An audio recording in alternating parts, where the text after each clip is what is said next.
Portion चल रहा है ना, ये तो ठीक है केमिस्ट्री का। अब जो पोर्शन आ रहा है वो फिजिक्स का पोर्शन आ रहा है, ठीक है। केमिस्ट्री में जितनी ज़रूरत है मुझसे ज़्यादा ही समझा दे रहे हैं, लेकिन फिजिक्स में भी ये पोर्शन आएगा। जैसे कि एसआई यूनिट्स क्या होती हैं। देखिए बेसिक एसआई यूनिट तो 7 ही है, और 7 से ज़्यादा की हमें ज़रूरत नहीं पड़ती है। लेकिन फिर भी 2 एंगल होती हैं सप्लीमेंट्री यूनिट्स के रूप में, एक होता है प्लेन एंगल, एक होता है सॉलिड एंगल, है ना। इसके अलावा फिर आती हैं डिराइव्ड यूनिट्स। डिराइव्ड यूनिट्स की बहुत ज़रूरत है हमें। जैसे मैन होते हैं 7 कलर, और 7 से बनते हैं बहुत सारे कलर। इसी प्रकार मैन 7 यूनिट्स हैं, और उन 7 यूनिट से बहुत सारी यूनिट्स बनती हैं, उनको भी हम देखते हैं। कुछ प्रीफिक्सेस आपको पता होने चाहिए, ध्यान रखिए, प्रीफिक्सेस जान है केमिस्ट्री की। जैसे माइक्रो बोले तो माइक्रो का मतलब क्या होता है, 10⁻⁶ क्लास माइक्रो। नैनो बोले तो 10�9 नैनो। इन सब पे हम चर्चा करते हैं। तो पहले हम हेडिंग डालेंगे, आज की हमारी फर्स्ट हेडिंग है, हेडिंग डालिए properties of matter. Properties of matter. Matter की प्रॉपर्टीज अगर हम देखें, प्रॉपर्टीज ऑफ मैटर, तो सबसे पहले हमें देखनी है फिजिकल प्रॉपर्टीज। फिजिकल क्लासिफिकेशन नहीं, फिजिकल प्रॉपर्टीज। फिजिकल प्रॉपर्टीज देखिए, मैटर की हर एक वो प्रॉपर्टीज जिसका ऑब्जर्वेशन करने के लिए या एनालिसिस करने के लिए हमें किसी प्रकार की चेंज की ज़रूरत नहीं है उसमें, वो कहलाती है फिजिकल प्रॉपर्टी। जैसे हमें पता करना है कोई मैटर सॉलिड, लिक्विड या गैस है, तो हमें उसमें कोई चेंज करने की ज़रूरत नहीं है, तो वो कौन सी प्रॉपर्टीज कहलाई, फिजिकल प्रॉपर्टी। किसी मैटर का कलर पता करने के लिए हमें उसमें कोई चेंज की ज़रूरत नहीं है, तो वो उसकी क्या कहलाई, फिजिकल प्रॉपर्टी। किसी मैटर का ऑर्डर, स्मेल पता करने के लिए हमें उसमें कोई चेंज की ज़रूरत नहीं है, तो वो उसकी कौन सी प्रॉपर्टी कहलाई, फिजिकल प्रॉपर्टी। अब कुछ स्पेसिफिक बता दीजिए, डेंसिटी। अब डेंसिटी हम उसको मेजर तो किया जाता है, लेकिन हम किसी चीज़ को छू के बता सकते हैं कि उसकी डेंसिटी कम है कि ज़्यादा। जैसे हम इतना पीस ले लें आयरन का और इतना ही पीस ले लें ईंट का, तो पक्का है कि आयरन ज़्यादा हैवी होगा, मतलब इसमें पार्टिकल ज़्यादा डेंस है, तो डेंसिटी। ऐसे हम डेंसिटी पर, मेल्टिंग पॉइंट और बॉइलिंग पॉइंट के लिए कोई चेंज की ज़रूरत नहीं होती। थर्मोमीटर लगा दो, बिल्कुल कांस्टेंट टेम्परेचर पे पता चल जाएगा कौन चीज़ कितने पे गल रही है, तो उस ये भी आपकी। अब बात आई केमिकल प्रॉपर्टी, किसी की ऑक्सीडेशन स्टेट कितनी है। हमने कहा ये आयरन है, ये ऑक्सीजन के साथ एक मॉलिक्यूल बनाया, अब वो मॉलिक्यूल इसने +2 में बनाया कि +3 में बनाया, ये आप बिना आप केमिकल रिएक्शन के, टार्टरेशन के पता नहीं कर सकते। किसी की एसिडिटी कितनी है, बेसिसिटी, ये तो बता सकते हो कि कौन एसिड है कौन बेस है, लेकिन कौन सा एसिड है कौन सा बेस है नहीं बता सकते। लिटमस पेपर लाओ, टिप करो, ब्लू कलर का एसिड होगा तो रेड कलर दे देगा, और बेस होगा तो उसमें रेड कलर का डालो तो वो ब्लू कलर दे देगा। तो ये तो पता कर लेंगे कि गिवन कंपाउंड एसिड है कि बेस है, लेकिन ये नहीं पता कर सकते कौन सा एसिड है कि कौन सा बेस है, और कौन किसकी एसिडिटी क्या है। तो वो प्रॉपर्टी जिसके लिए हमें अब केमिकल रिएक्शंस की ज़रूरत पड़ेगी, वो कहलाती है हमारी केमिकल प्रॉपर्टी, ठीक है। तो फिजिकल प्रॉपर्टी लिखिए, those properties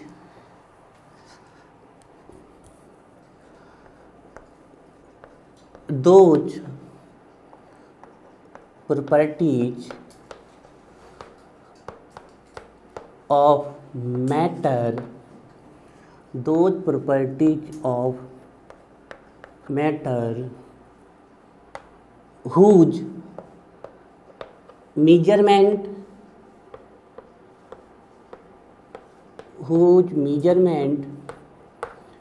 or observation, whose measurement or observation require no change, require REQUIRE, require no change in identity,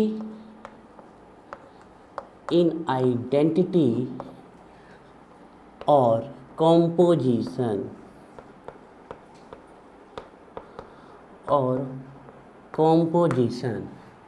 called physical properties of matter.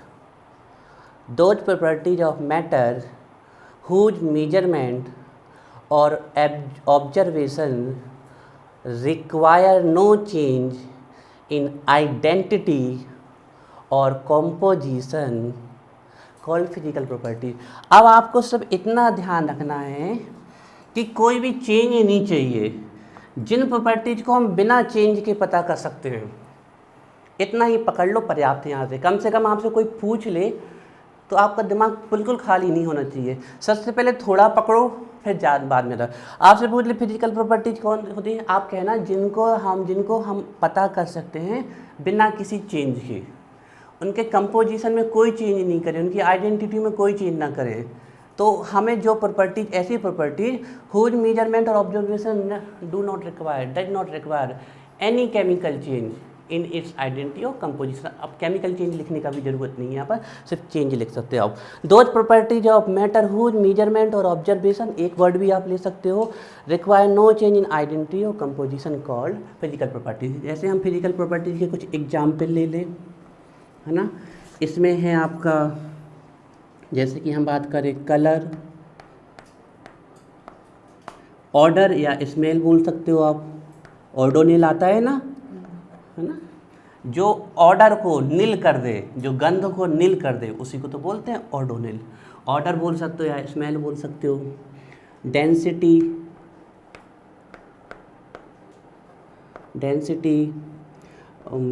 Melting point and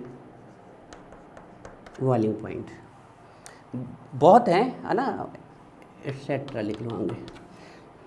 colour, order, density, melting point, boiling point.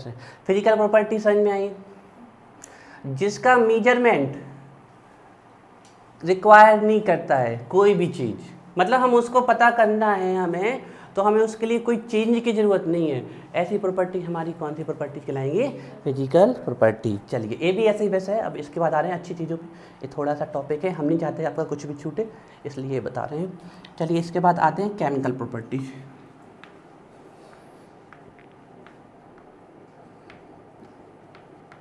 Chemical properties बिल्कुल just इसका उल्टा है। इसमें कोई change नहीं चाहिए, उसमें change चाहिए। और केमिकल प्रॉपर्टीज को पता करने के लिए केमिकल चेंज चाहिए, तब जाके पता चलेंगी वो। तो ठीक है, बिल्कुल सेम है, सिर्फ यहाँ लिख देना है केमिकल चेंज। लिखिए, those properties of matter, those properties of matter whose measurement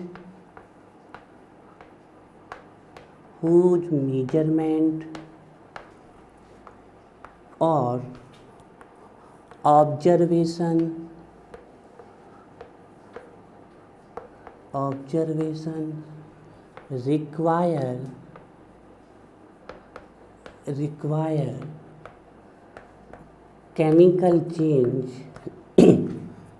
require chemical change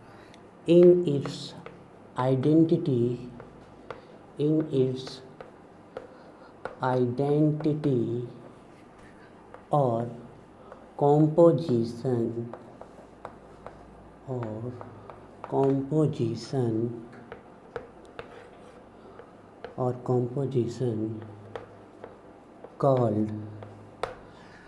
called chemical properties of matter. Those properties of matter whose measurement or observation require chemical change, है ना, यहाँ change लिखना भूल गए हम। chemical change require chemical change in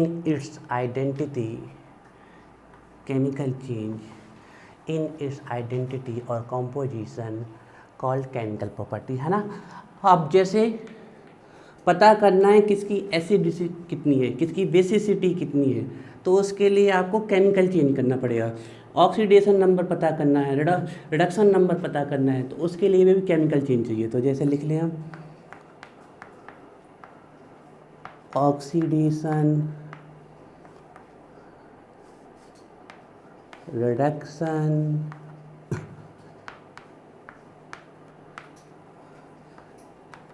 एसिडिसिटी, basicity,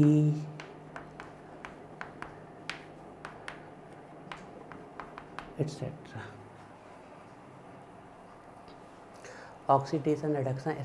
अब आप लोगों को यहाँ बहुत सारे शब्द समझ में नहीं आ रहे होंगे या थोड़ा बहुत समझ में आ रहे होंगे कि ऑक्सीडेशन क्या होता है, रिडक्शन क्या होता है, एसिडिसिटी क्या है, बेसिसिटी। सबके जवाब आपको बिल्कुल धीरे धीरे करके जैसे आप आगे बढ़ोगे ना, इन सब के जवाब भी नहीं मिलेंगे आपको। आपको ऐसे जवाब मिलेंगे कि आप किसी का भी ऑक्सीडेशन, किसी का भी रिडक्शन, किसी की भी एसिडिसिटी, किसी भी बेसिसिटी पता तो कर लोगे, लेकिन वो पहले से हमें बताई गई है तब। ऐसा नहीं कि हमें कोई भी चीज़ दे दी जाए और बत कहो कि उसकी एसिडिसिटी के दे, लेकिन आपको तरीका सिखा दिया जाएगा साइंटिफिक तरीके से कि आप किसी की भी ऑक्सीडेशन चीज़ बता दोगे धीरे धीरे। ठीक है। अब हमें क्या होता है ना, ऐसी फिजिकल प्रॉपर्टीज जिनको क्वांटिटेटिव फॉर्म में हम मेजर कर सकें वही कहलाते हैं फिजिकल क्वांटिटी। ऐसी फिजिकल प्रॉपर्टी जिनको हम साइंटिफिक मेजरमेंट के लिए क्वांटिटेटिव फॉर्म में यूज कर सके, दो फिजिकल प्रॉपर्टीज कहलाती हैं फिजिकल क्वांटिटी। और ऐसे ही फिजिकल क्वांटिटी को लिए आपके कई सारे मेजरमेंट के सिस्टम बने हैं। सबसे पहले आया था CGS, फिर आया था MKSA, फिर आया था FPS, और अब है सबसे बेहतरीन system that is SI system. SI का नाम आया है आपका सिस्टम डी इंटरनेशनल, जिसका मतलब होता है international system of SI units, ये होता है। तो हम आपको अब इन्हीं पे लेके चलते हैं।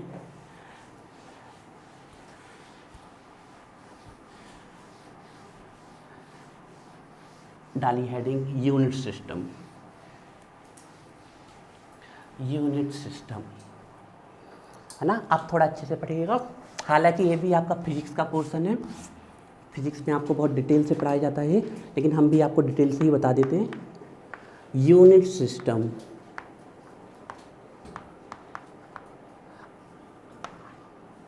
यूनिट सिस्टम की क्यों ज़रूरत पड़ी हमें? थोड़ा बिना यूनिट के इसकी लेंथ बोल के दिखाओ तो जाने हम। क्या बिना यूनिट के हम इसकी लेंथ बोल सकते हैं क्या?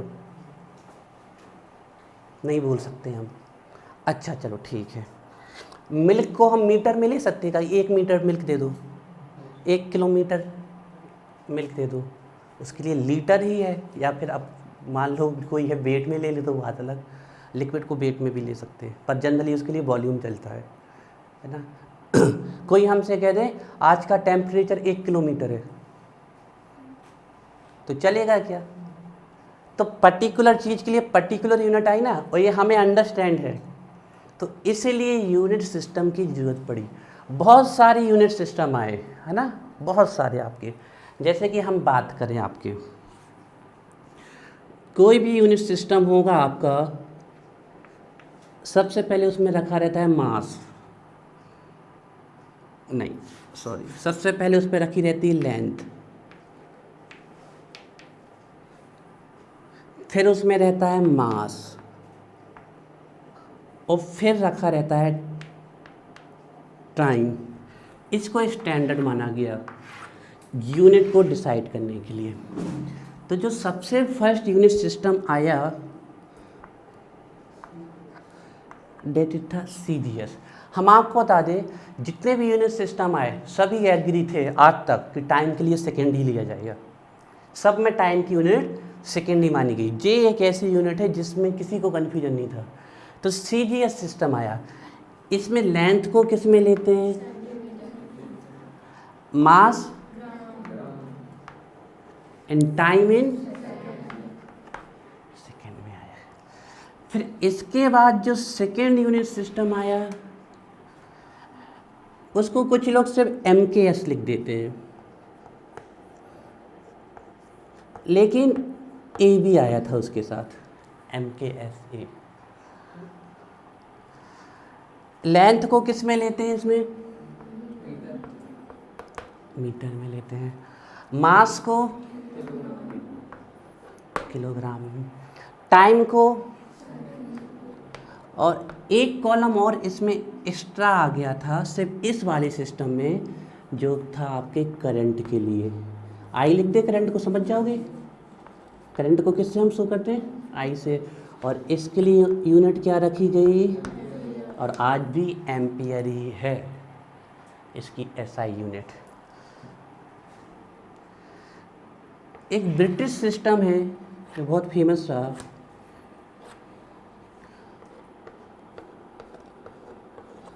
FPS। किस में? फुट में। एक इसमें पाउंड में, और एक इसमें।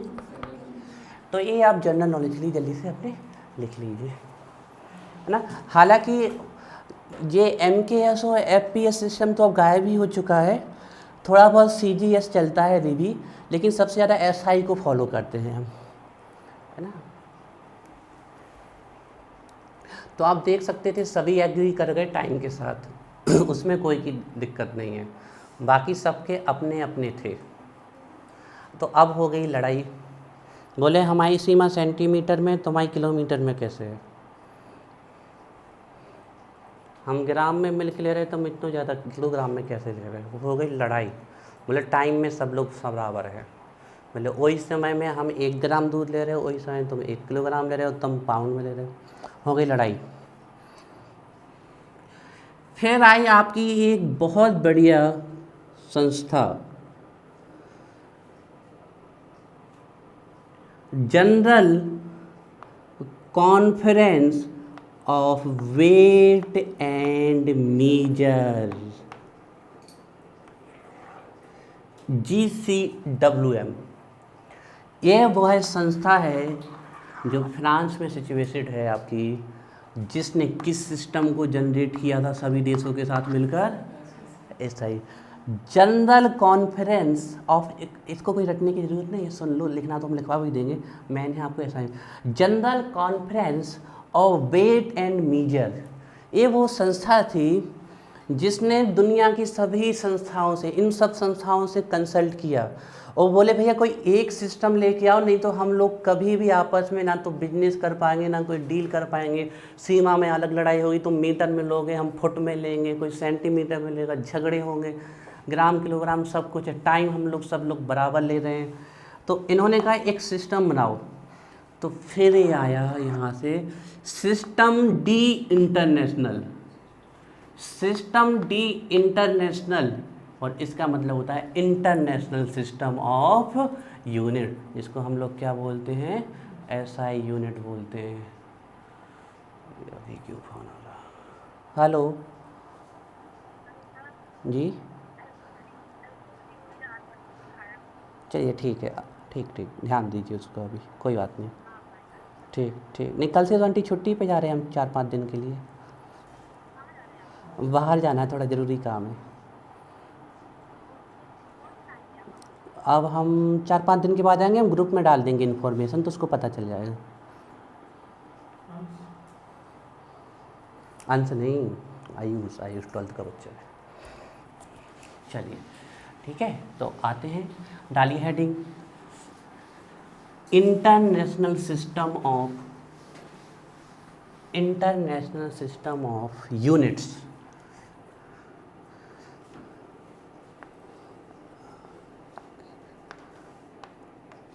इंटरनेशनल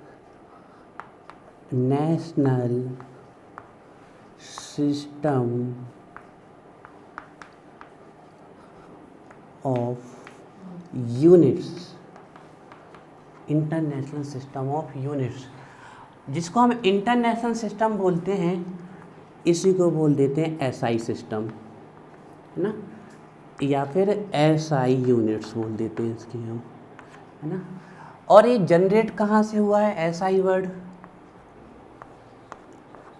ये हाँ, ग्रीस सिस्टम डी इंटरनेशनल, हाँ ये वर्ड, हाँ सही है, लेकिन उससे हमें कोई मतलब नहीं, आप वर्ड को पकड़ें अभी। सिस्टम, कई बुक्स में डी नहीं मिलेगा आपको। अच्छा, एक्चुअली में सिस्टम नहीं, सिस्टमी ये वर्ड यूज किया था उन्हें, सिस्टमी डी इंटरनेशनल। ऐसा ही यहाँ से आया है, लेकिन इस शब्द की कोई ज़रूरत नहीं होती, हमने सिर्फ आपको बता दिया है। सिस्टमी डी इंटरनेशनल से आया है, और इसका जो अब यूज होता है वो होता है आपके इंटरनेशनल सिस्टम ऑफ यूनिट्स। थोड़ा और बता दें हम इसके बारे में। ये आया कहाँ से थे? General conference of weight and measure. ये वो संस्था है जिसने इस सिस्टम को लागू किया था। जनरल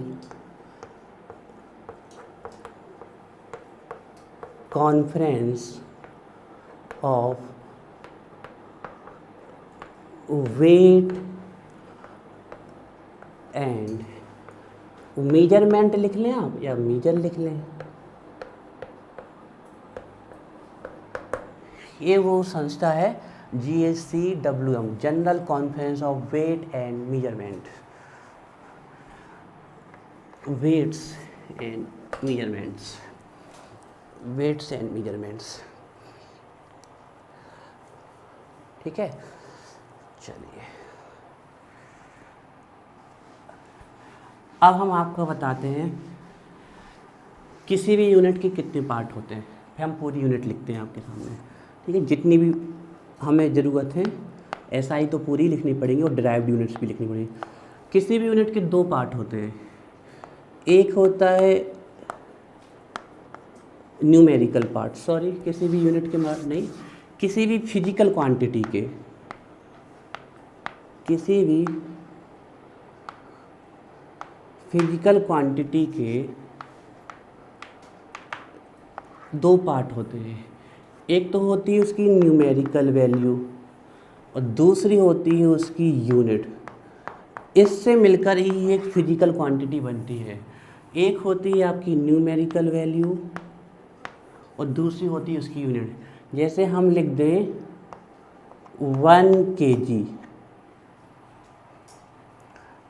फिजिकल क्वांटिटी में अगर कोई एक चीज़ नहीं है तो वो अधूरी मानी जाएगी। जैसे हमने लिखा 1 kg, अब इसमें से कोई एक चीज़ हटा दो तो ये इसकी कोई मीनिंग नहीं रह जाएगी, ये मीनिंगलेस हो जाएगा। ये हो गई इसकी न्यूमेरिकल वैल्यू और ये क्या हो गए? यूनिट। अगर आप इसमें से kg हटा दो तो पता ही ना चलेगा कि 1 kg है, 1 मीटर है, क्या है। 1 हटा दो तो अब ये पता ही चलेगा कितना kg है। तो किसी भी फिजिकल क्वांटिटी के दो पार्ट होते हैं, एक होती है उसकी न्यूमेरिकल वैल्यू एंड दूसरी होती है उसकी यूनिट। नोट करिए इस बात को, और फिर हम आपको SI यूनिट्स लिखवा रहे हैं, है ना। तो ये हो गई इसकी, कुछ कोई भी एग्जाम्पल लिख सकते थे आप, न्यूमेरिकल वैल्यू और ये हो गई इसकी यूनिट। ये क्या है, छोटी छोटी सी बातें हैं जिससे आपकी अंडरस्टैंडिंग डेवलप होगी। बाकी इन सबको छोड़ा भी जा सकता था बताने के लिए। केमिकल क्वांटिटी नहीं मेजर की जाती, कभी ऑक्सीडेशन स्टेट को नहीं कहोगे कि +3 किलोग्राम है, +2 किलोग्राम है। केमिकल के अपने केमिकल फंडे हैं। फिजिकल क्वांटिटी को के लिए ही यूनिट का यूज किया जाता है, ठीक है। तो चलो कुछ पहले हम फिजिकल क्वांटिटी के बारे में आपसे चर्चा कर लेते हैं, फिर उसके आगे चलते हैं। जैसे कि हम कहें कि मास, इसकी फिजिकल क्वांटिटी, इसकी SI यूनिट है किलोग्राम। अब एक किलोग्राम है क्या, एक कहाँ से आया किलोग्राम, किसने बनाया? General conference of weight and measure, उन्होंने बनाया।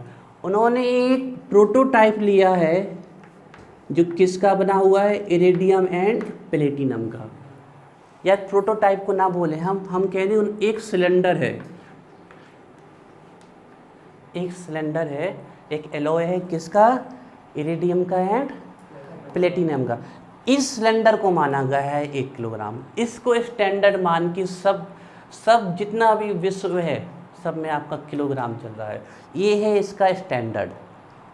तो किलोग्राम के लिए हमारा क्या रखा गया है, एक सिलेंडर है, प्रोटोटाइप है, जो किसका बना हुआ है, हालांकि इसकी ज़रूरत नहीं है हमें, लेकिन हम आपको बता रहे हैं जो इरिडियम और प्लेटिनम का बना हुआ है। ठीक है, अब इसकी बात करें हम, जो करंट है जिसको हम किस में मेजर करते हैं, एम्पियर।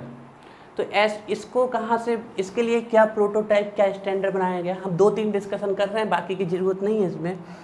क्या किया, 2 पैरेलल कंडक्टर लिए, उनको आपस में कनेक्ट किया और यहाँ स्प्रिंग के द्वारा यहाँ पर एक आपका समझ लीजिए कि फोर्स को मेजर करने के लिए कुछ लगा दिया गया, कोई गेज लगा दिया गया, और इन दोनों में इक्वल करंट फ्लो किया गया। वो करंट इतना फ्लो किया गया कि इस स्प्रिंग के पे जो फोर्स लग रहा है वो कितना हो जाए, 1 न्यूटन।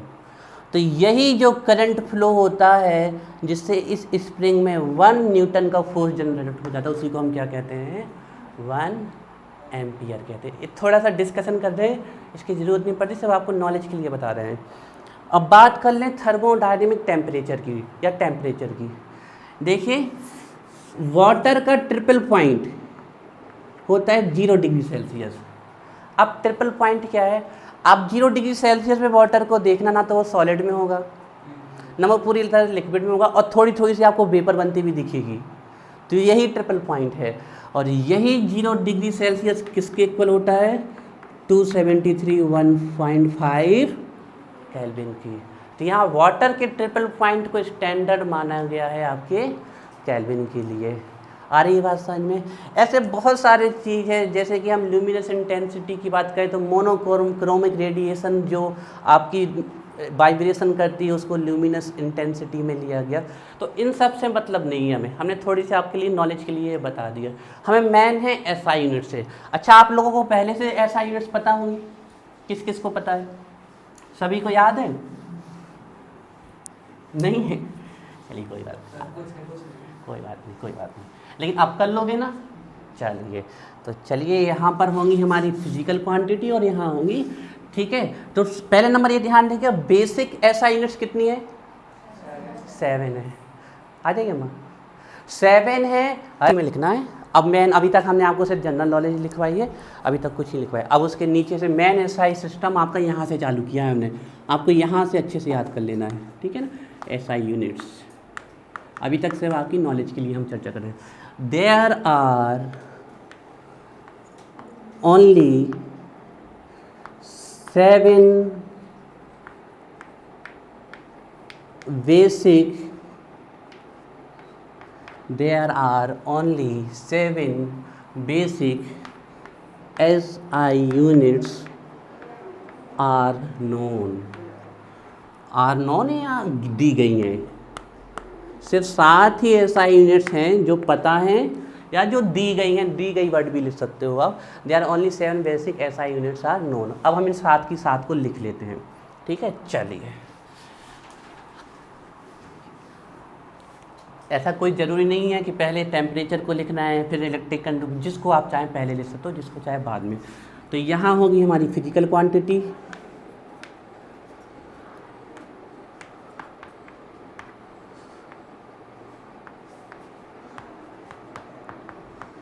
यहाँ होगी हमारी फिजिकल क्वांटिटी, और यहाँ होगी उसकी एसआई यूनिट, ठीक है। चलिए, physical quantity and SI unit.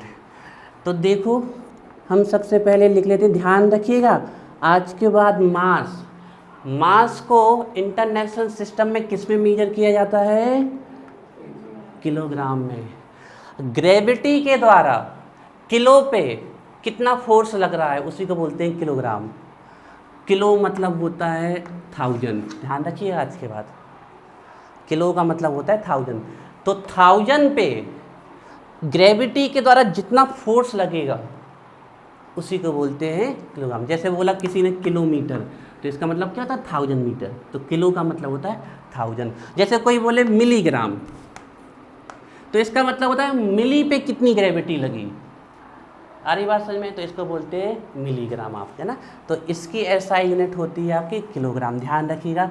अच्छा, मास का सिंबल देख लें तो कई लोग इसको स्मॉल एम लिखते हैं, कई क्या बुक्स में भी आपका स्मॉल एम ही लिखा रहता है, लेकिन बेटर है आप इसको कैपिटल एम से लेके चलें, आपको बाद में कैपिटल एम से ही पढ़ना पड़ेगा मास को, ठीक है। तो ये हो गया मास, ठीक है।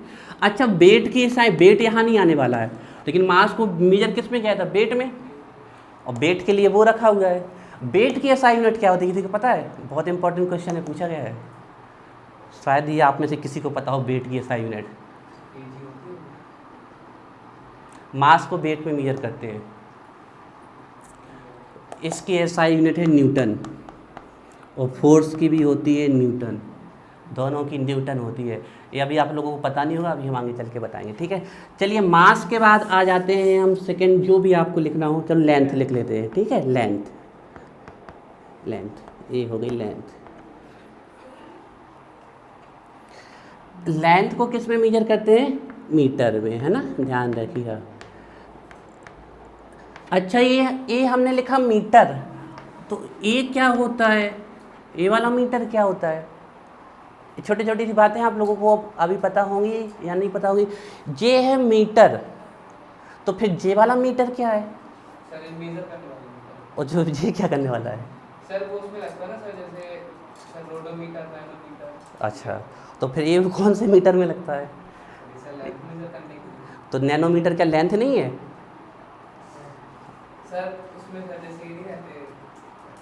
अरे भैया, उपकरण का नाम होता है मीटर। मीटर मतलब टूल, और मीटर मतलब यूनिट। ये टूल का नेम है, जो हम वस्तु लेके आए वो है ये मीटर, और इसके द्वारा जो लेंथ मेजर कर रहे हैं वो है मीटर, इसको ध्यान रखिए। इसके बाद कौन सी ले लें, जल्दी बता दो, जो आपको दो वही ले। टेम्परेचर, देखो कहीं कहीं टेम्परेचर लिखा रहता है, कहीं कहीं थर्मोडायनेमिक टेम्परेचर लिखा रहता है, ठीक है ना, तो उससे मत फर्क आप लोग रहेगा। नेक्स्ट है आपकी टेम्परेचर, ठीक है, या थर्मोडायनेमिक टेम्परेचर लिखना हो तो हम वही लिख देते हैं। अब फिर भविष्य में आपको कहीं पर थर्मोडायनेमिक ना लिखा मिलेगा, हम लिख देते हैं आपके लिए, टेम्परेचर ही लिखा मिलेगा हर जगह, है ना। आप यहाँ पर हम पूरा लिख देते हैं, चलो, थर्मोडायनामिक, थर्मोडायनामिक टेम्परेचर। टेम्परेचर को किस में? लेकिन हमारे भारत में केल्विन नहीं चलता। तुम जाके कह दो गांव में, आज भैया इतने केल्विन टेम्परेचर पर, कहीं क्या बोल रहे हो भाई तुम। हमारे भारत में सबसे ज़्यादा कौन चलता है? सेल्सियस। और आप अगर वेस्टर्न कंट्री में जाओगे तो वहाँ सेल्सियस नहीं चलता है, केल्विन या फ़ारेनहाइट चलता है आपका, है ना। आजकल तो आपके थर्मोमीटर आ रहे हैं वो भी फ़ारेनहाइट में आने लगे हैं। लेकिन हमारे यहाँ वेदर आता होगा, न्यूज़ में आप लोग सुनते होंगे, कभी आपने केल्विन में या फ़ारेनहाइट में वेदर नहीं सुना होगा, क्योंकि हमारे यहाँ जनरली कौन चलता है? Degree Celsius. तो टेम्परेचर को कैसे, अगर केल्विन हो तो कैसे डिग्री में ले जाना है, कैसे फ़ारेनहाइट में, वो भी बताएंगे, है ना। टेम्परेचर का सिंबल होता है कैपिटल T, लेकिन इसकी SI यूनिट क्या है? केल्विन, ध्यान रखिएगा। और जितने भी साइंटिस्ट के नेम पे SI यूनिट आई हैं उनके सिंबल कैपिटल होते हैं, ध्यान रखिएगा। टेम्परेचर हो गया केल्विन। नेक्स्ट कौन ले लें, बताइए? मास हो गया, लेंथ हो गया, टेम्परेचर, टाइम ले लें नेक्स्ट। चलिए, तो 1 2 3 और एक 4th वन। नेक्स्ट ले लें टाइम। टाइम को तो हम आपको पहले बता चुके हैं कि सभी सिस्टम में टाइम को कैसे मेजर किया गया है? सेकंड में मेजर किया गया है,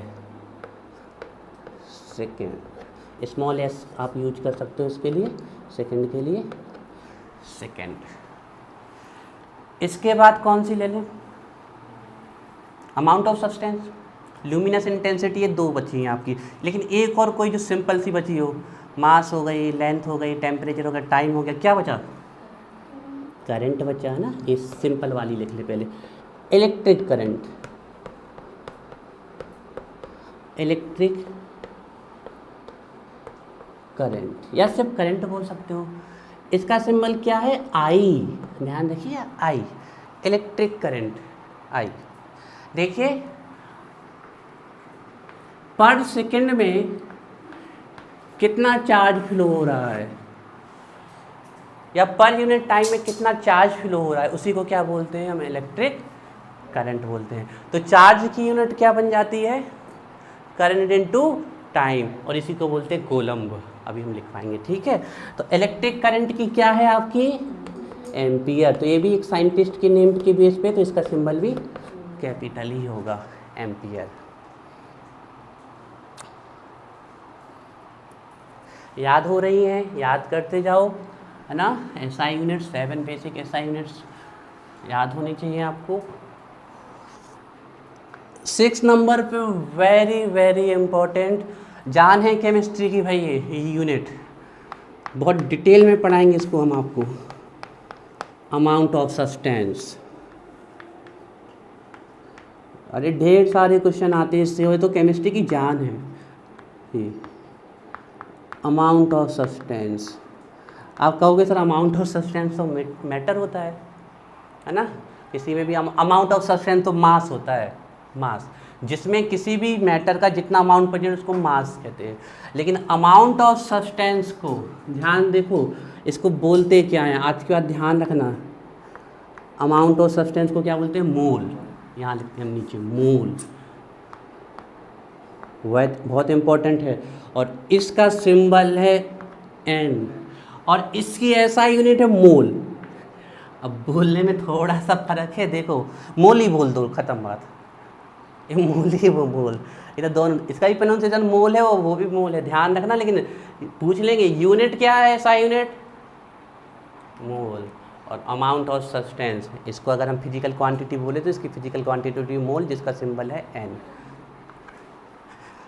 हम आपको बता दें मोल के बारे में किसने बताया था? एवोगैड्रो ने। और कोई भी चीज़ यहाँ साइड में लिख दे रहे हैं हम, दुनिया की कोई भी चीज़, अगर दुनिया की कोई भी चीज़ 1 दर्जन हो गई तो कितनी हो गई? 12। हाफ दर्जन हो गई तो 6। अब अगर आप किसी से कह दो 1 मोल केला दे दो, वो पागल हो जाएगा, अगर उसको सही में मोल के बारे में जानकारी है। इतना होता है 1 मोल। अब वो इतने केले कहाँ से लाए तुम्हारे लिए?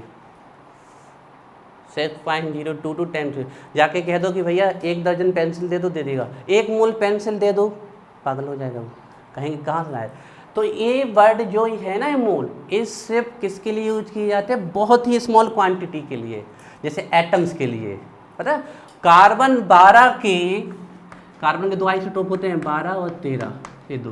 कार्बन 12 आइसोटोप एटॉमिक नंबर 6 के 0.012 ग्राम में इतने पार्टिकल पाए जाते हैं। यही है मोल, इसको बोलते हैं आपके मोल। और आज का दुनिया, किसी ने कह दिया 1 मोल पंखे, कहेगा नहीं इतने पंखे। किसी ने कह दिया 1 मोल कार्बन, इतने कार्बन। किसी ने बोल दिया 1 मोल ऑक्सीजन, ऑक्सीजन। कोई भी चीज़ के आगे अगर 1 मोल लग गया तो वो इतनी हो जाएगी। तो हम आपके लिए बता देते हैं कि जो मोल है उसको एवोगैड्रो नंबर भी कहते हैं, और 1 मोल की वैल्यू होती है 1 N इक्वल होता है 6.022। पक्का हमसे गारंटी लिख लो कि पहले ही एग्जाम में रखा मिलेगा ये ऑब्जेक्ट, 100% श्योर है, रखा ही मिलेगा ये ऑब्जेक्ट, 100% श्योर है। कोई भी एग्जाम हो किसी भी स्कूल का, ये फेवरेट क्वेश्चन है, वे देखना चाहते हैं कि बच्चों को पता है कि नहीं है एवोगैड्रो नंबर 1 मोल। ये होता है 1 मोल अमाउंट ऑफ सब्सटेंस, है ना। ये भी बता दिया हमने कि इसका ये यहाँ से आया है। कार्बन 12 स्टैंडर्ड आइसोटोप माना गया है, उसके 0.12 ग्राम में इतने पार्टिकल पाए जाते हैं। और यही, और ये एक जादुई नंबर है, कोई भी चीज़ दुनिया की 1 मोल हो गई तो वो इतनी ही निकलेगी, 100% श्योर है, प्रूव करके बताएंगे पास में। लास्ट में है जो मोनोक्रोमेटिक रेडिएशन का वाइब्रेशन होता है, उसको बोलते हैं luminous intensity. 7th and final number है ल्यूमिनस। हालांकि इस यूनिट की ज़रूरत आपको कभी नहीं पड़नी है, इंटेंसिटी। और इसको कुछ ऐसे करते हैं आई, और यहाँ बीच में लगा देते हैं छोटा सा आपका न्यू का साइन, ऐसे, ये लुमिनस इंटेंसिटी। और इसकी ऐसा यूनिट क्या है? कैंडेला, CD, नोट कर लीजिए। चलो जल्दी से 1 मिनट देते हैं, फास्ट याद कर लो, सिर्फ नाम और उसकी SI यूनिट याद कर लो, और ये आपको फिजिक्स में बहुत हेल्प करने वाली है। और बता, ये मेन हमारी ये है, साथ ही होती है 2 सप्लीमेंट्री है, उनको बता देते हैं ना, वो कोई काम की नहीं, पहले इनको याद कर लो। 7 हो गई ना तुम्हारी, फिर 7 ही हमारी मेन है, इनको याद कर लो। फिर अभी हम डेराइव्ड यूनिट्स करवा रहे हैं ना, क्यों परेशान हो रहे हो, अभी हम बहुत सारा करवा दे रहे हैं। अभी हमारे पास है 20 मिनट, आज 8 बजे छोड़ेंगे आपको। किसी की कोचिंग तो नहीं है?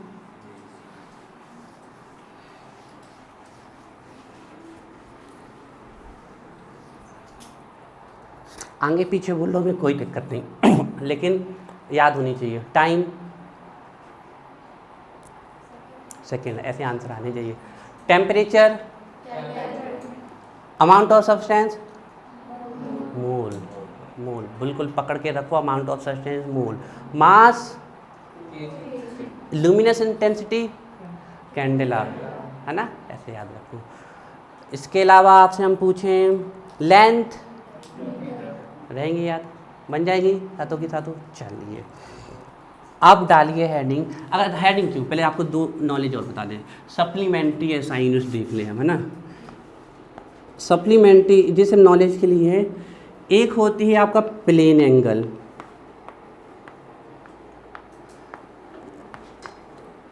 मैथ में थीटा पढ़ा आप लोगों ने, वही थीटा होता है प्लेन एंगल।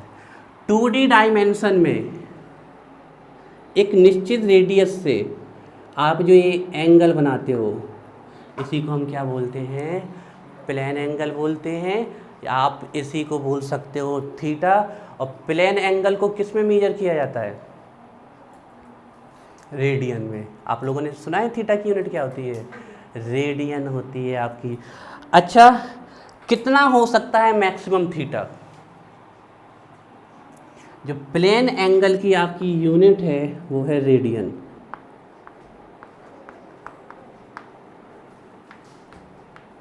RAD से लिखते हैं। मैक्सिमम कितनी जा सकती है रेडियन, 360 डिग्री। इससे ज़्यादा हो सकती है क्या, हाफ कर लो, 180 डिग्री, 90, 72, 45, 30, लेकिन मैक्सिमम कितनी जा सकती है 360 डिग्री। तो यही होता है आपका प्लेन एंगल, नोट कर लीजिए। और ध्यान रखिएगा, एक बात नॉलेज रखिएगा कि ये हमेशा प्लेन एंगल निकाला जाता है 2D में, 2 डायमेंशन में निकाला जाता है। ठीक, नोट कर लीजिए इसको। 90 डिग्री हो सकता है आपका, 72 डिग्री हो सकता है, 60 डिग्री हो सकता है, 45 डिग्री हो सकता है, 30 डिग्री हो सकता है। ये होता है आपका प्लेन एंगल। और इसको हम पाई के टर्म में भी बता सकते थे, लेकिन कोई ज़रूरत नहीं, हम क्यों आप लोगों को परेशान करें। इसकी शक्ल आज देख लो रेडियन की, मैथ में कभी कभार देखने को मिल जाएगी, फिजिक्स में, केमिस्ट्री में तो इसकी शक्ल हमें आज तक देखने नहीं मिली। हम पूरी ख़त्म कर चुके हैं, MSc PG कंप्लीट है हमारी। Plane angle. अच्छा, तरबूज खाया किसी ने, तरबूज, तरबूज को 3D में देखने की कोशिश करो, 3D में देखने की कोशिश करो तरबूज को। एक गोला है तरबूज। जब आप लोग तरबूज लेते हो तो उससे कहते हो भैया मीठा है कि नहीं है, तो कहता चाक करके देख लो ना। तो वो क्या करेगा, यहाँ से ऐसी चक्कू डालेगा अंदर और ये पीस निकाल के आपको निकालेगा, वो कहेगा देख लो। तो ये वो क्या करेगा तरबूज वाला भैया, एक ऐसा पीस निकाल के दिखाएगा जो ऊपर से ऐसा दिखेगा आपको, और अंदर देखोगे तो आप इस प्रकार से दिखेगा, है ना। अब इससे चलो हम और सिंपल तरीके से समझा देते हैं। छाता, अम्ब्रेला, छतरी सबने देखी है ना।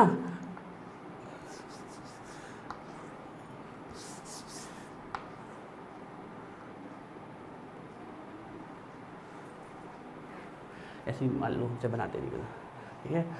इस छाते की सबरी यहाँ ए जोड़ दो जी, ऐसा जोड़ दो, और ये समझ लो कि तरबूज का एक हिस्सा काट के हम लाए हैं। तो अब वो तरबूज का हिस्सा आप जो देख रहे हो वो 2D में नहीं है, वो 3D में है। उसकी लेंथ भी है, विड्थ भी है एंड हाइट भी है। तो उसमें यहाँ पर जो एंगल बनेगा वो ऐसा नहीं बनेगा 2D वाला, वो जो यहाँ एंगल बनेगा वो ऐसे सर्कल में बनेगा ऐसे। और यही जो सर्कल में एंगल बनता है किसी 3D के, उसको थीटा नहीं कहते हैं, उसको बोलते हैं हम सॉलिड एंगल। तो ये होता है आपका सॉलिड एंगल। जब आप किसी 3 डायमेंशनल स्ट्रक्चर के में एंगल निकालते हो तो उसको हम क्या बोलते हैं, सॉलिड एंगल। थोड़ा सा मैंने नॉलेज के लिए बता दिया, इसकी भी ज़रूरत आपको कभी नहीं पड़ती है। तो आपकी ये सेकंड है सॉलिड एंगल, सॉलिड एंगल, और इसकी यूनिट होती है स्टेरेडियन।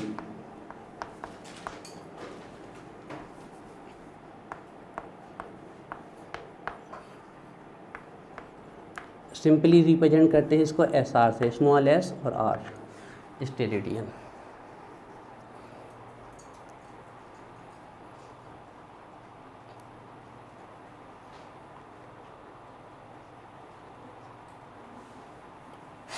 तो ये आपकी हो गई सप्लीमेंट्री यूनिट्स।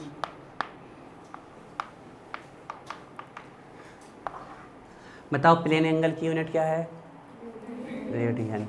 किस में निकाली जाती है, ध्यान रखिएगा, बहुत इंपॉर्टेंट है, 2 डायमेंशन में।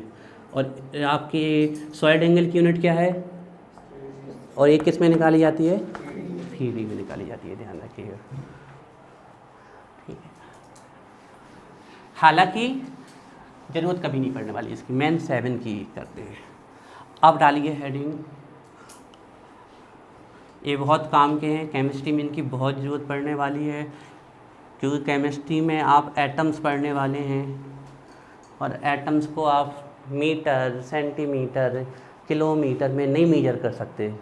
उसके लिए हमें बहुत ही छोटे नंबर्स चाहिए, जैसे 10^10, 10^9, 10^15, 10^18, 10^21, 10^24। तो इन्हीं को यूज करने वाले हैं। अच्छा देखो, ये तो लिख गया होगा आपका। अब आते हैं हम थोड़ी चर्चा।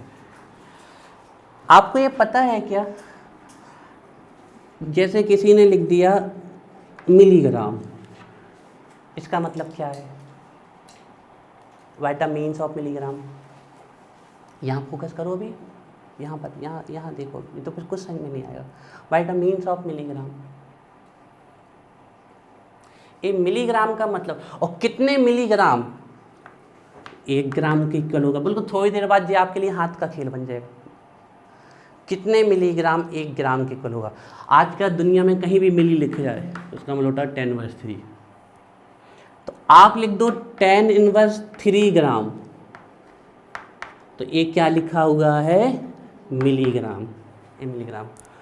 अब 10^3 ग्राम ये है मिलीग्राम, कितने मिलीग्राम आपके 1 ग्राम के इक्वल होगा। देखो इसको करने का तरीका बताएं हम।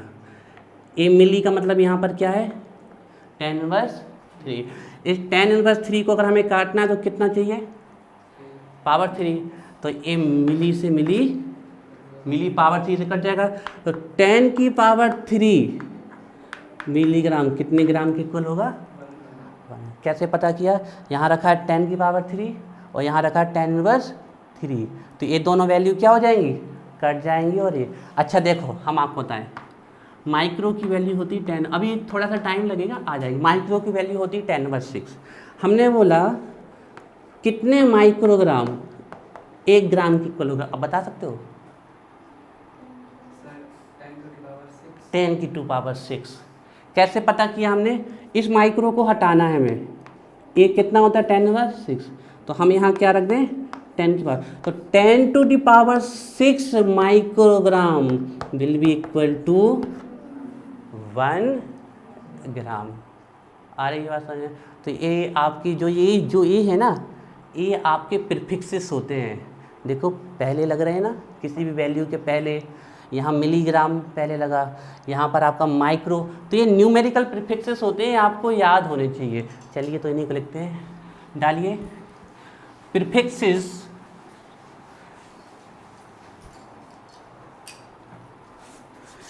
या ऐसा लिख लीजिए, न्यूमेरिकल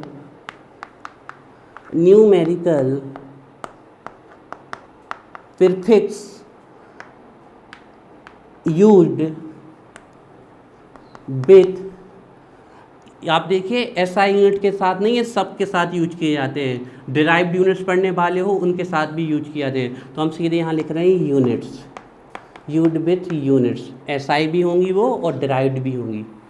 अच्छा डिराइव्ड यूनिट जानते हो आप लोग क्या होती हैं, देखो एक छोटी सी बताएं हम, बताओ लेंथ की एसआई यूनिट क्या है, ये है मीटर। अब बताओ एरिया के SI यूनिट क्या है? ये कहाँ से पता चली हमें? With the help of SI unit. Length into length या लेंथ इंटू विड्थ, ये क्या होती है हमारा एरिया। अगर हमें लेंथ ही की SI यूनिट नहीं पता होती तो एरिया की तो पता नहीं होती। तो जो SI यूनिट से मिलके बनी है उनको बोलते हैं डिराइव्ड यूनिट्स। इसको साधारण उदाहरण से समझाएं आपको। मिल्क हो गया आपका एक नेचुरल सब्सटेंस। क्या दही हमें नेचर से मिलता है क्या अपने आप? तो दही मिल्क का क्या होगा? डिराइव्ड हो गया। कर्ड जो हो गया वो मिल्क का क्या होगा? डिराइव्ड हो गया। चीज पनीर क्या है? मिल्क का derived. Butter ghee they all are the derived from milk. जो मिल्क से बने हैं वो मिल्क के डिराइव्ड, जो SI यूनिट से बने हुए SI, तो ये कहलाती है डिराइव्ड यूनिट्स। जैसे कोई पूछ ले वॉल्यूम तो क्या आएगी? मीटर क्यूब आएगी। अभी बहुत सारी हैं बताएंगे। तो ये कहलाती है डिराइव्ड यूनिट्स। तो डिराइव्ड SI यूनिट्स, अगर आपसे कोई पूछ ले कि डिराइव्ड SI यूनिट्स कितनी है, कोई काउंटिंग नहीं है, बहुत है। लेकिन बेसिक SI यूनिट कितनी है? इसी प्रकार कोई कलर कह दे तो बेसिक कलर कितने? 7, और उसको मिक्स करके बहुत सारे कलर बनते हैं ना। तो numerical prefixes used with units, जो यूनिट के साथ यूज करते हैं। तो हम आपको इनको याद करने के तरीका बता रहे हैं ना, बहुत सारे हैं। पहले आप सब इनकी नंबर लिख लीजिएगा फिर चलेंगे। पहले हम माइनस में चल रहे हैं फिर पॉजिटिव में आएंगे। देखिए 10 इनवर्स 1, 10⁻⁴ लिखते चलो हमारे साथ। और यहाँ पर जगह छोड़ देना लिखने के लिए थोड़ी सी ना, सामने सामने लिखना और बिल्कुल 10⁻⁴। फिर 10 इनवर्स 2, 10⁻²। फिर है 10 इनवर्स 3 और फिर है 10⁻³ हम आपको बता रहे हैं कि आप कैसे याद करना है। इसके बाद आपको 3 की टेबल पढ़ देनी है 24 तक। 10 inverse 6, 10⁻⁶। 10 inverse 9, 10⁻⁹। 10 inverse 12, 10⁻12। 10 inverse 15, 10⁻15। 10 inverse 18, 10⁻18। 10 inverse 21, 10⁻21। 10 inverse 24, 10⁻24। बन जाएंगे लिखते 1 2 3 सीधे सीधे पहले आपके और फिर 3 की टेबल लेके चले जाओ। अब देखो आपको पता करना है कि किसी के आगे अगर ये वर्ड लिख गया तो इसका मतलब होता क्या है। किसी के आगे अगर मिली लिख गया तो हम कैसे पता करें कि इस मिली का मतलब क्यों है, जो अभी हमने बताया था। तो वही ये वैल्यू लिखी है आपकी। सबसे पहले देखिए 10 इनवर्स 1 का मतलब होता है डेसी। क्या होता है इसका मतलब? डेसी। और इसका सिंबल है डी। तो अब कहीं पर डेसीमीटर लिख गया तो आपका वहाँ मतलब क्या है? 10 इनवर्स 1 मीटर। ये आपको पता होना चाहिए। तो कितना डेसीमीटर आपके 1 मीटर के इक्वल होगा? क्लियर है? तो 10 डेसीमीटर कितने के इक्वल होगा? 1 मीटर के इक्वल होगा। तो ये छोटी छोटी चीज़ें 10 ये होती है डेसी। फिर होता है सेंटी। ये है, इसको आप सी से रिप्रेजेंट करते हो, स्मॉल सी से, सेंटी। जैसे हमने कहा सेंटीमीटर, तो कितना सेंटीमीटर 1 मीटर के इक्वल होगा? हमें तो डायरेक्ट पता है कि 100 सेंटीमीटर किसके इक्वल होगा? 1 मीटर के। पर इसको ये आया कैसे है? देखो सेंटी का मतलब कितना है? 10 इनवर्स 2। तो इस 10 इनवर्स 2 को काटने के लिए हमें 10⁻² रखनी पड़ेगी। तो 100 सेंटीमीटर किसके इक्वल होता है? 1 मीटर के इक्वल होता है। तो ये होती है सेंटी। इसके बाद ये होता है मिली। मिली, इसका सिंबल है small m, milli. I think आपको ये पता थे पहले से, ठीक है। अब बड़े ध्यान से देखो, ये शायद आपको ना पता हो, बहुत ही इम्पोर्टेंट है। ये है माइक्रो और म्यू, म्यू से इसको लिखते हैं, म्यू। जे होता है न्यू और वो होता है म्यू। देखो ये बड़े आसानी से याद हो जाएगा, नैनो। खुद कह रहा है चिल्ला चिल्ला कर कि हम नैनो हैं। 9 deci centi milli micro nano. फिर इसके बाद है आपका पिको, स्मॉल पी।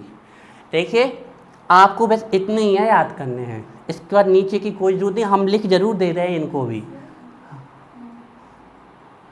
पिको, ठीक है। ये 4 भी हम अभी लिख दे रहे हैं, लेकिन इनकी ज़रूरत अभी नहीं है। अभी आपकी, या हम कहते हैं आपको सिर्फ इन्हीं की ज़रूरत पड़ेगी, नेगेटिव में भी और पॉजिटिव में। अब पहले इतने कि हम पॉजिटिव लिख दें, फिर इनकी चर्चा करते हैं।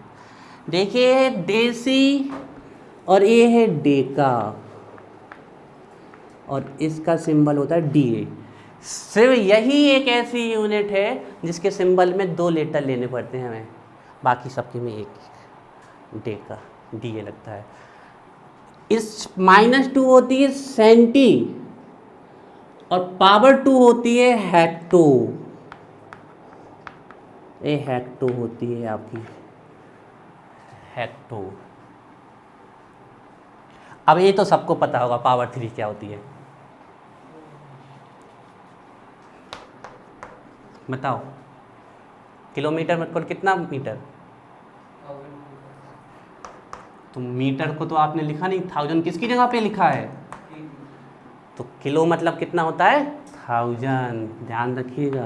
तो ये है हमारा किलो, किलो। अब ये है हमारा माइक्रो से मेगा। अब यहाँ से जितने भी सिंबल आएंगे वो कैपिटल लेटर से आएंगे, यहाँ तक सब स्मॉल से थे। हाँ स्मॉल के, स्मॉल के किलो का। मेगा से आपके सब कैपिटल सिंबल आएंगे। इसका है गीगा, गीगाबाइट लेते हो ना आप?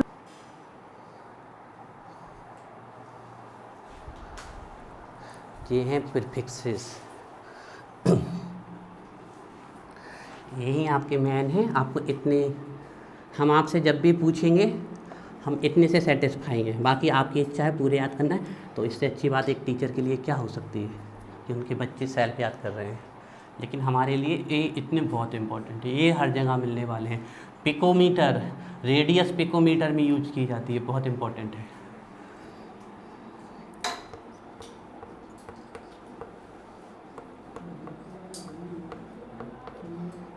सिद्धार्थ कोई दिक्कत आ रही है? कोई दिक्कत है? गीगा मतलब 10 की पावर 9। जैसे किसी के आगे लिख गया 10 की पावर 9 बाइट, तो उसका मतलब होता है गीगाबाइट। जहाँ भी 10 की पावर 9 लग गया उसका मतलब होता है गीगा, और जहाँ भी 10 की पावर 12 लग गया उसका मतलब क्या होगा आपका? टेरा।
लिख लो, चलो इतने और लिख लो।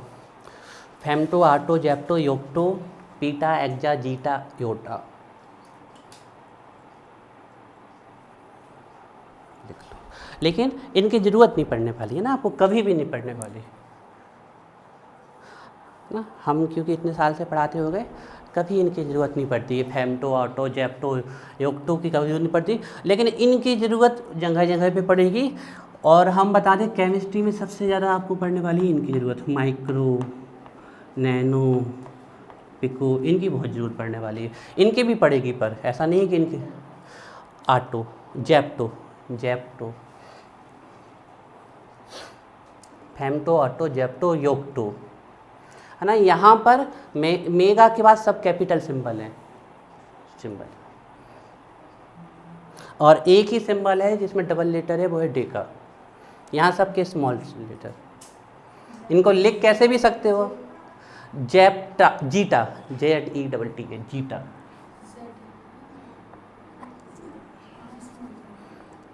जीटा, हाँ ठीक है, लिखो, कोई बात नहीं, पूछ लो। जीटा यहाँ पर, हाँ सब स्मॉल, सब स्मॉल।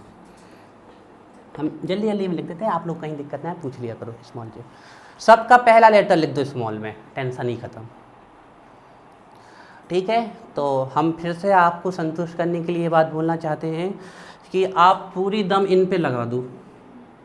ये अगर याद है तो आपको कभी भी केमिस्ट्री में तो कहीं भी दिक्कत नहीं आने वाली। इनकी ज़रूरत कभी नहीं पड़ने वाली, कभी भी। हम आपको पूरी केमिस्ट्री ख़त्म करेंगे 11th-12th की, इनकी ज़रूरत कभी नहीं पड़ने वाली आपको। इवन जब आप बड़ी IIT या नीट या JEE की तैयारी करोगे तब भी इनकी नहीं पड़ती है, इनकी ज़रूरत पड़ती है, ये यूनिट्स की ज़रूरत नहीं पड़ती है। अच्छा, एक यूनिट और बहुत फेमस है जिसकी ज़रूरत इनसे भी ज़्यादा पड़ने वाली है, डेट इज एंगस्ट्रॉम। बहुत इम्पोर्टेंट है एंगस्ट्रॉम। तो 1 एंगस्ट्रॉम इक्वल होता है 10⁻10 मीटर। ये बहुत ही फेमस यूनिट है, एंगस्ट्रॉम।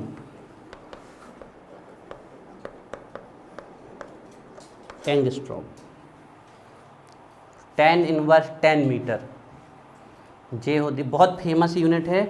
और इसकी यूनिट तो जगह जगह पढ़ने वाली है आपकी केमिस्ट्री में। जब भी आप कभी कैलकुलेशन करोगे, हम आपको बता देते हैं एटॉमिक रेडियस जब भी मेजर करोगे तो माइक्रो, नैनो, पिको और सबसे फेमस एंगस्ट्रॉम में मेजर की जाती है।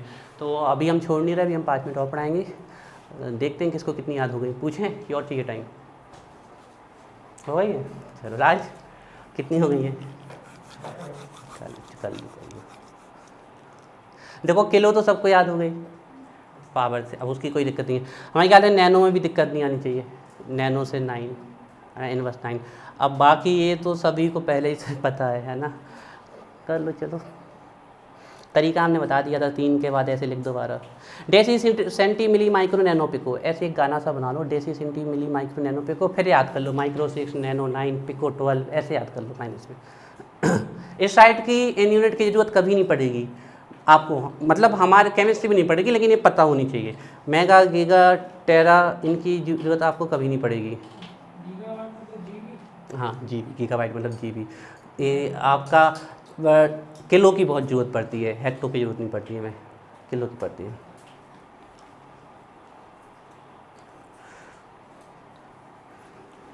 गीगा की स्पेलिंग करेक्ट कर लो, GEGA, गीगा।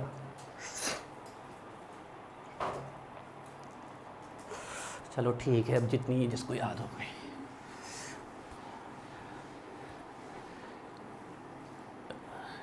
कर दे रब।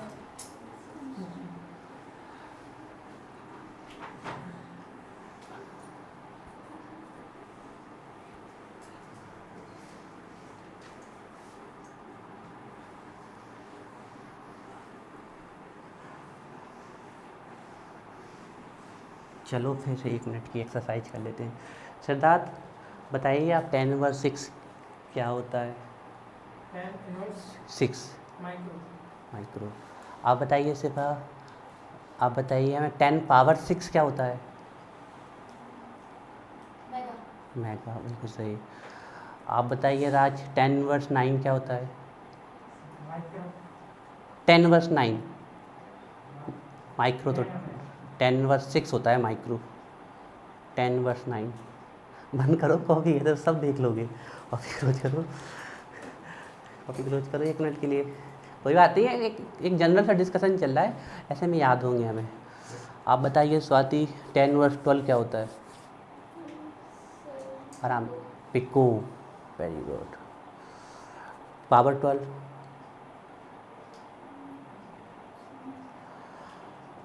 आप कभी भी मेमोरी कार्ड लेने जाओगे या हार्ड डिस्क, तो सबसे बड़ी इसी यूनिट में मिलती है। Yes sir. कहते ना इतने हार्ड बाइट, मेगाबाइट की मिलती जी। हाँ ठीक है, लेकिन अब जो चलती है वो इसके बाद। अभी हिंट मत दो, बताइए महक। 10/12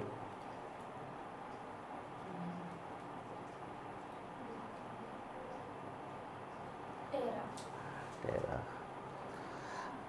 आप बताइए राज, यहाँ पर कहाँ पे हेक्टो लिखा हुआ है? 10^2। आप बताइए सृजल, यहाँ पर कहाँ पर मिली लिखा हुआ है? तो किलो कहाँ लिखा हुआ है? Okay, now you are right.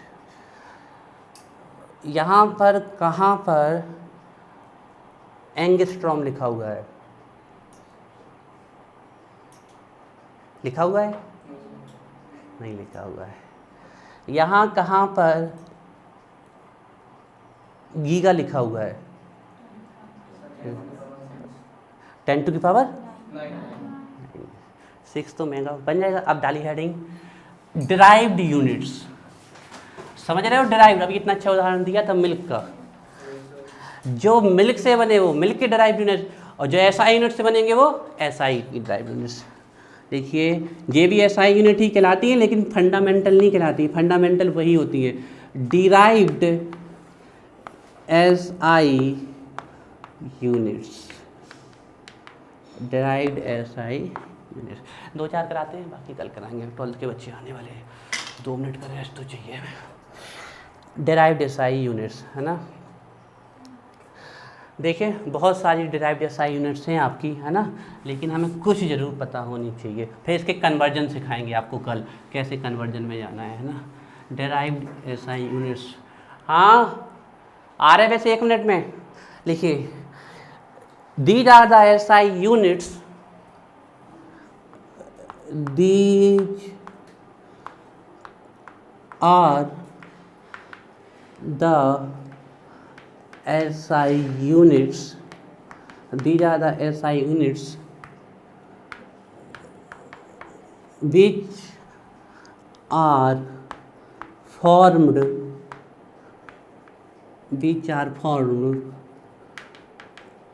with the help of basic या फंडामेंटल लिख सकते हो आप, बेसिक या ब्रैकेट में लिख लीजिए फंडामेंटल। फंडामेंटल तो वही है हमारी साथ, fundamental 7 SI units। These are the SI units which are formed with the help of basic 7 SI units। ठीक है, तो चलिए चालू करते हैं इनको।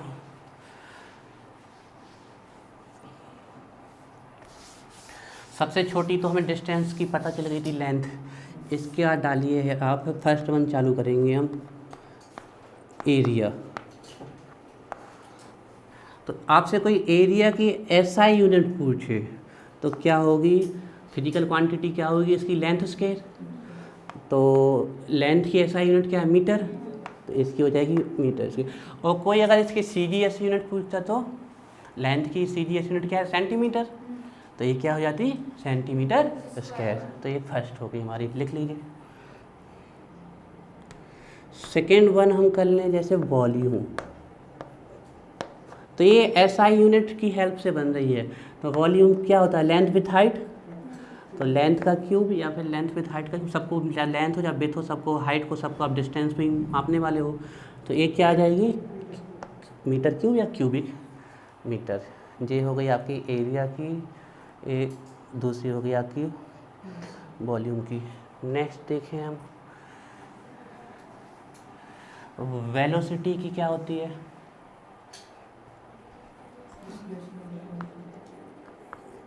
वेलोसिटी, हमें अगर किसी की वेलोसिटी पता करनी है तो उसका डिस्प्लेसमेंट पता होना चाहिए, और वो डिस्प्लेसमेंट कितने टाइम में होगा वो टाइम भी पता होना चाहिए। तो वेलोसिटी इक्वल क्या हो जाएगी आपकी? Displacement upon time.